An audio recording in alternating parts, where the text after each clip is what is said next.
Hi అండి అందరికీ, నేను మీ శాంతిని. దివాళీ స్పెషల్ స్వీట్ రెసిపీ గోధుమ పిండితోటి బాదుషా అండి.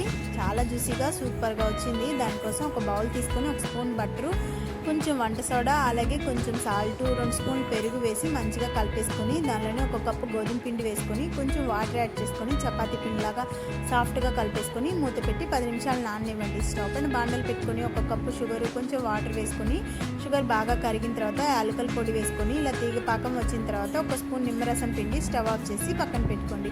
మనం ముందుగా నానబెట్టుకున్న చపాతీ పిండిని తీసుకొని ఒక 5 నిమిషాలు బాగా మెత్తగా పిసికేసుకొని చిన్న చిన్న ఉండలు తీసి ఇలా మధ్యలో హోల్ చేసుకుంటే బాదుషా షేప్ అయితే రెడీ అయిపోతుందండి. స్టవ్ పైన బాండలు పెట్టుకొని ఆయిల్ గోరువెచ్చగా ఉన్నప్పుడు మనం రెడీ చేసుకునే బాదుషాలన్నీ వేసి మీడియం ఫ్లేమ్లో పైకి వచ్చేంత వరకు అలా వదిలేయండి. తర్వాత పెద్ద మంట పెట్టుకొని ఇలా కలర్ వచ్చేంత వరకు ఫ్రై చేసుకొని ఒక ప్లేట్లోకి తీసేసుకొని మనం ముందుగా రెడీ చేసి పెట్టుకున్న చక్కెర పాకంలో ఈ బాదుషా వేసేసుకుంటే చాలా ఈజీగా, టేస్టీగా, జ్యూసీగా ఉండే బాదుషా రెడీ.